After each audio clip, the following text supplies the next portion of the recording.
What's interesting to me about TAS is that it didn't start off with a product. The initiation of it was to talk to a lot of people in the industry, centre managers, practitioners, and find out what they really wanted in terms of the ability to communicate.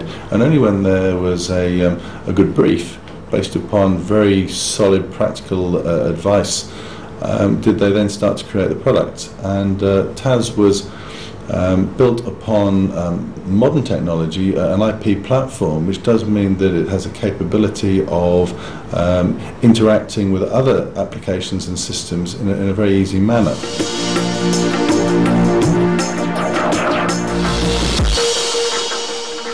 It can be answered in two halves, really.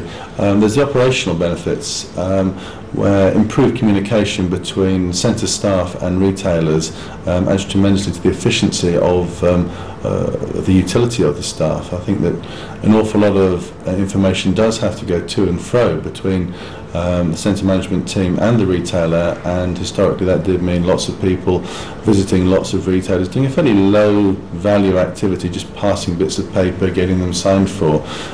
So the ability to communicate through TAS directly and efficiently to all the retailers, both with text and with voice, and with an unimpeachable audit trail, is a very good thing.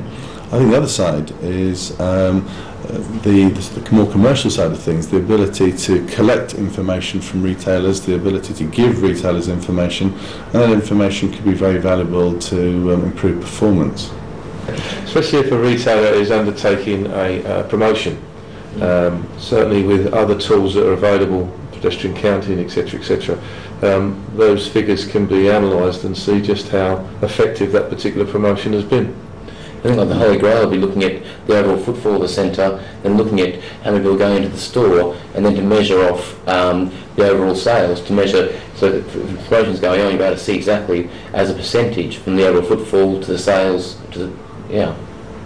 Accountability of spend. Yes, I think it's key. I think going back to Anthony's first point about the operational side as well, the ability of TAS allowing you to target specific areas within a centre quickly, to talk to retailers in that area rather than do a massive activation of a centre, because that is all you can do, is very key.